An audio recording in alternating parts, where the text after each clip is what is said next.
It is not only because Cuba wants to have to pay so much on the world market, but it's an issue of sovereignty. That is right? At the very beginning is that the manufacturing of vaccine in Cuba is not a new situation related to COVID. It's something that come from 30 years ago. No? In fact, biotechnology in Cuba, when it started to be developed in the 80s, the very first task was to produce a vaccine. At the time in the 80s, we had here an outbreak of meningococcal meningitis B, type B, and there was no vaccine in the world for that. And one of the main success of at that time, very early Cuban biotechnology industry was the production, the invention of this vaccine, because no vaccine for type B existed. It came the story of the hepatitis B vaccine, that was the first fully recombinant vaccine produced by CIGB, by the Center for Genetic Engineering and Biotechnology, and it dropped the incidence of hepatitis B, and in fact, during the last, let's say, 10 to 15 years, there have been no cases on hepatitis B in the newborns here, or in the childhood. And this is a second story. The third story is Haemophilus, infectious disease. Once you stop meningitis from meningococcus, then it comes Haemophilus meningitis. And the Haemophilus vaccine was also produced here. It was produced by the same team that is now working in COVID, Vicente Vélez and his staff. And that vaccine was the very first vaccine in the world that is fully synthetic, so by chemical synthesis. So the microbe exists nowhere. The Cuban population is covered, the childhood is covered by 13 vaccines and 100%. So you know what means coverage in Cuba. When we say it's covered in Cuba, we say 100%. And among these vaccines, 8 are produced here in Cuba. So there is a trajectory of an experience of research and manufacture of vaccine that come from more than 30 years ago. So this potential put in focus the coronavirus, and these are the vaccines that we are producing now. In fact, even in the 90s, there was an interesting phenomenon, because when we in Cuba were investigating and manufacturing all these vaccines, the major pharmaceutical companies were pulling back from the vaccine arena because the vaccine was no business. No? In fact, the business for the pharmaceutical industry in the capitalistic world is mainly chronic non-communicable diseases, so hypertension or diabetes or whatever, where the patient has to take a pill every day for life. So this is scaling, this is money. No, vaccine is not. No, once you have a successful vaccine, the vaccine, let's say, eliminate the epidemics, and then eliminate the market. And in the 90s, this was one of the major differences between the strategy of Cuban biotechnology and worldwide biotechnology. Here in Cuba, vaccines has always been a priority. The scientists, the molecular biologists, the engineers, these are the very same people that are working out in the COVID vaccines. Many years have been working very close to our Commander-in-Chief, Fidel Castro. All those ideas about the vaccine and sovereignty began from him? He visited biotechnology centers many times and discussed it with scientists, not just with the directors, so with people in the front line in the labs. I remember the first time he visited our staff. We were not here at the time, we were at the National Institute of Oncology, working in cancer research. He entered in the lab, and then he sat not in a chair like this, in a laboratory chair, and started to make questions for several hours. So all the details, all the perspective of cancer immunotherapy, the idea that we had about biotechnology. He had an infinite idea that he launched at that time, because at that time what we had in the National Institute of Oncology was just a fundamental research lab. So we have biologists and people making experiments. Insisted with him that we wanted to improve the lab, new machines, and then he supported that, but he developed the idea, or exposed to us the idea, that the new institution should be research and manufacturing. That the new institution should have research labs, but also factories, scaling up facilities.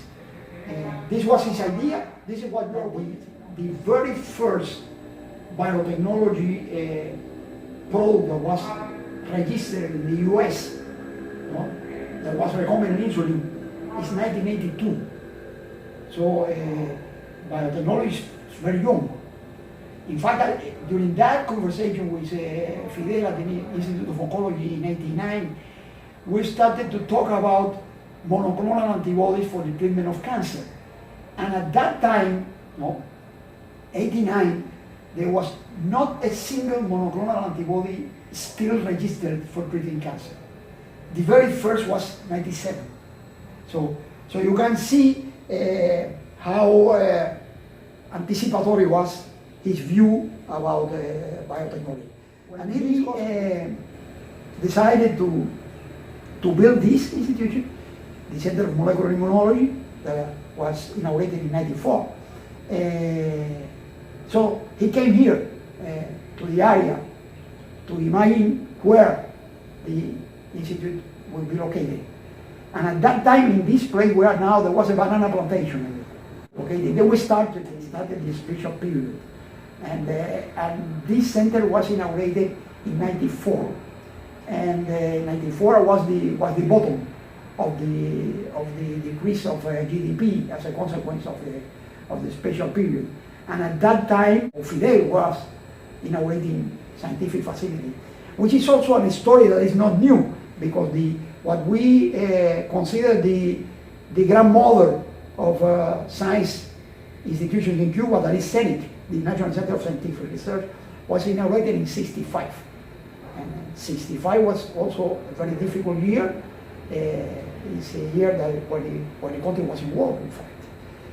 So the vision of the role of science in the social project of the socialist revolution in Cuba was deeply rooted in the Fidel's thinking. At the beginning of the 2000, and Fidel had been talking about that for many years. In fact, in '93, he said that science and production coming from science must become one day the #1 branch in Cuban economy. The blockade been affecting to development of new vaccines in Cuba and also to the health system? The blockade that the American call embargo, it's not an embargo, it's a blockade, it's an economic war, in fact. If you see the definition of genocide coming from international conventions, it fits exactly in that. The blockade, of course, have affected science. There are a tremendous list of situations in which a reagent, for example, that you need for manufacturing the vaccine, or a machine that you need for that, were blocked by the direct actions of the official of the U.S. personalities of the American government at that time. See, in public, he said that we manufacture biological weapons, which is, well, of course, it's false. It is a lie. But beyond being a lie, it is a stupidity. At that time, the people in the Cuban government invited here a delegation of the CDI, the Center of Defense Information of the United States. These were retired generals or higher officials or politicians of the And now it's public, no? There is no secret in that because they put a report. Another effect of the embargo that is not the direct blockade, it's also dissuasion. Because, well, many companies that we have been talking, are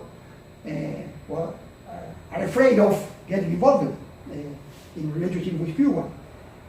So there is a direct effect and an indirect effect of this economic war. Someday it will be a change. Do you believe it's a light in the end of the tunnel? This is gonna end, or we're gonna be living the rest of our life with COVID-19? Big epidemics that have existed in the story of mankind ended at some point. It will remain, let's say, an endemic residual incidence. This nobody knows because the relationship between the pathogens and the human immune system is very specific of each pathogen.